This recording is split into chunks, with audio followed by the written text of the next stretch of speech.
The Abyss and the Free Spirit, deciphering Nietzsche's Death of God and his warning to the strong. Few philosophers have been as widely misunderstood, misappropriated, and misquoted as the 19th century German thinker Friedrich. His explosive aphorisms and striking metaphors have permeated popular culture, but often stripped of their profound and terrifying context. Two of the most pivotal concepts in his vast body of work are his infamous declaration that God is dead and his subsequent urgent warnings to the strong, the exceptional individuals he later termed free spirits, or the Übermensch, Overman. To understand Nietzsche is to understand a mind gazing directly into an impending crisis of meaning. His declaration of the death of God was not a triumphant atheist cheer, but a dire diagnosis of Western civilization. Consequently, his masterwork Beyond Good and Evil serves as a survival guide and a severe warning to those capable of navigating the resulting moral abyss. To comprehend how these two monumental ideas intersect, we must first dissect what Nietzsche actually meant when he announced the demise of the divine, and why this event posed a lethal threat to human greatness. Do not look away. The architecture of your vulnerability is about to be completely dismantled. If you endure this extraction to the absolute final frame, you will possess the exact psychological blueprint required to sever the chains of the herd. Secure your position in the arsenal by subscribing now. Those who break contact early remain exposed. The phrase, "God is dead, God is taught," makes its most famous appearance in Nietzsche's 1882 work, The Gay Science, specifically in Aphorism 125, titled The Madman. In this parable, a madman runs into a marketplace with a lit lantern in the bright morning hours, crying out, "I seek God, I seek God." The townspeople, who are already non-believers, mock him, but the madman turns on them, piercing their complacency with a terrifying revelation. "Whither is God? I will tell you. We have killed him, you and I. All of us are his murderers." The townsfolk's mockery is crucial. They are atheists of the Enlightenment era, men of science and rationalism, who believe they have comfortably outgrown religion. But Nietzsche's madman realizes what they do not. The death of God is not merely the cessation of belief in a literal man in the sky.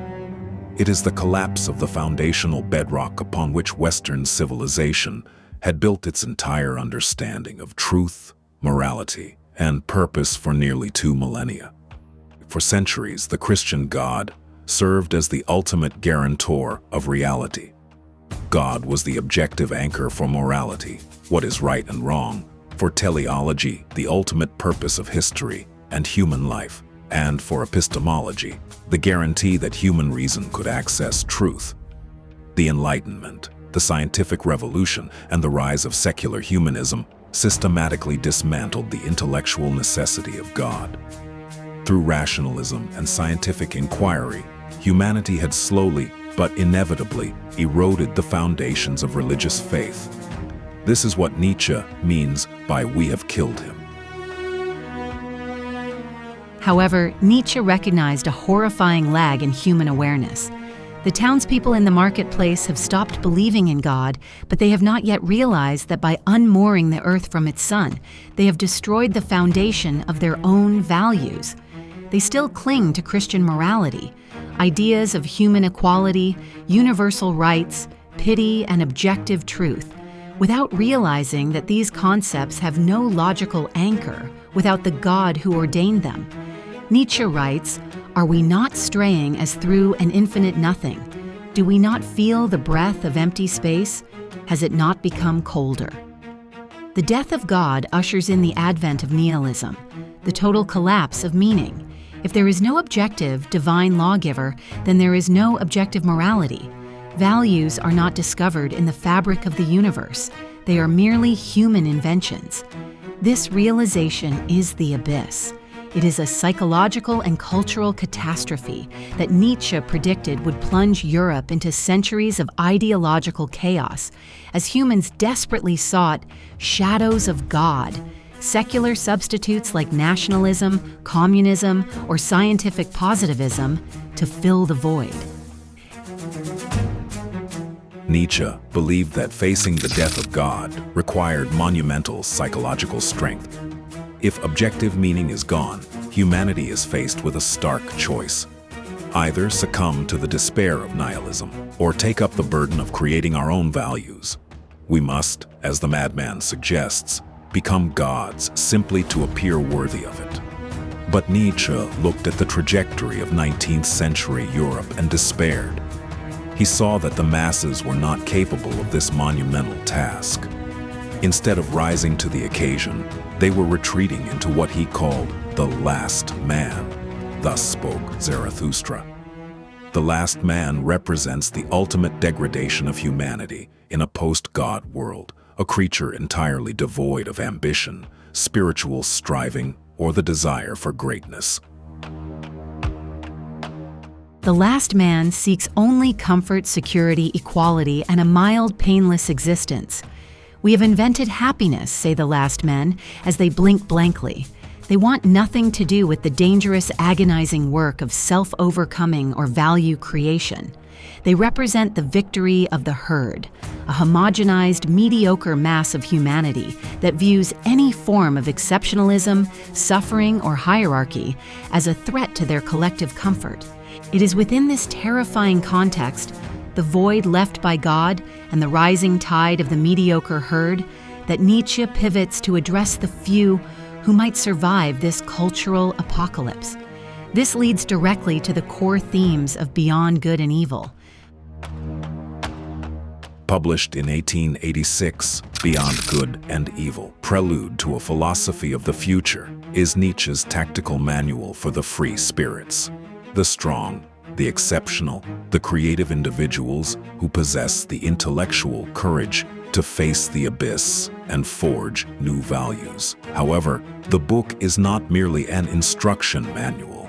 It is a profound warning. Nietzsche warns the strong that their greatest enemy is not the void itself, but the lingering, suffocating moral frameworks of the society around them.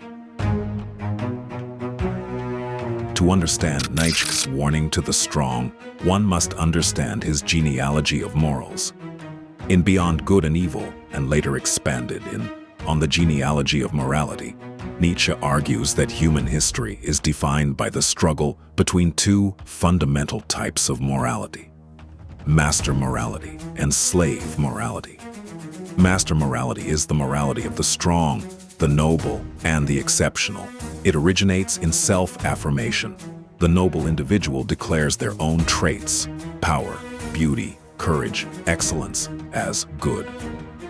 Bad is simply whatever is weak, cowardly, or petty.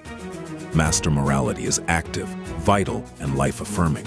Slave morality, by contrast, is a reactionary inversion of master morality. It was born among the oppressed, the weak, and the enslaved. Unable to overpower the masters physically, the weak exacted a spiritual revenge. They inverted the values. They declared that the traits of the masters, power, ambition, wealth, pride, were evil. Conversely, they declared their own traits, submission, poverty, meekness, pity, and equality, as good. Nietzsche argues that Christianity was the ultimate triumph of slave morality. By venerating the meek and condemning the strong, it successfully chained the exceptional individuals of history, making them feel guilty for their own greatness. The profound warning Nietzsche issues in Beyond Good and Evil is that the death of God did not kill slave morality. Even though the secular, modern world had abandoned theology, it had thoroughly internalized the psychological shackles of the slave. Modern democratic, socialist, and egalitarian movements were, to Nietzsche, simply secularized versions of Christian herd morality. They are driven by a desire to level society, to pull down the exceptional so the mediocre can feel secure. Nietzsche warns the strong that the herd will use pity and guilt as weapons to paralyze them. In a post-God world moving toward democratic homogenization, society demands conformity. The strong individual, the one who wishes to separate from the herd, to think dangerously, to create unapologetically, will be branded as evil, selfish, or arrogant.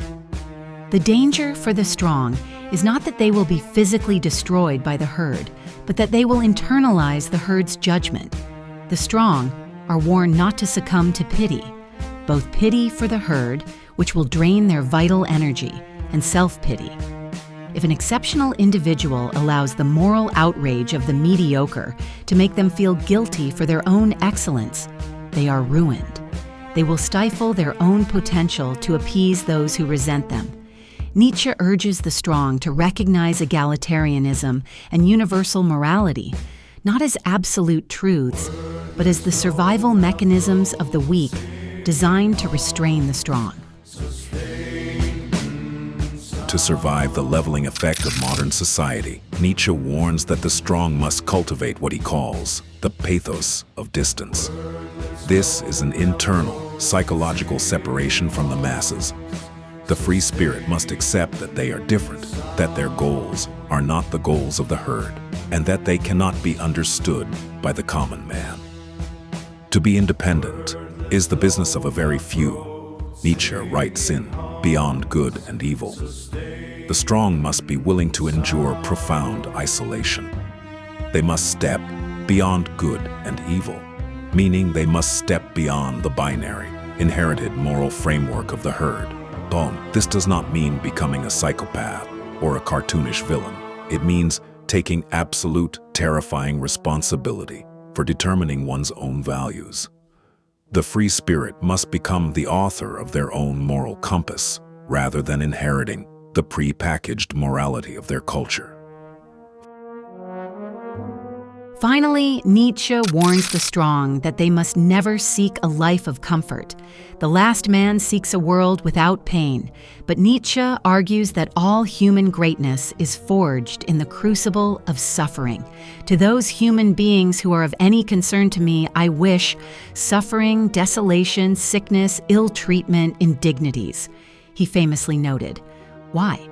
Because the will to power, Nietzsche's fundamental driving force of human psychology, is not a desire to subjugate others, but a desire to overcome resistance, to master oneself, and to shape one's environment. The strong need resistance. They need enemies, challenges, and hardships to push themselves towards self-overcoming. If the strong fall into the trap of modern society, seeking only safety, comfort, and the avoidance of pain, they will atrophy. They will become last men themselves. The warning is clear. Do not seek peace. Seek continuous, agonizing growth. You must be willing to be burned in your own flame.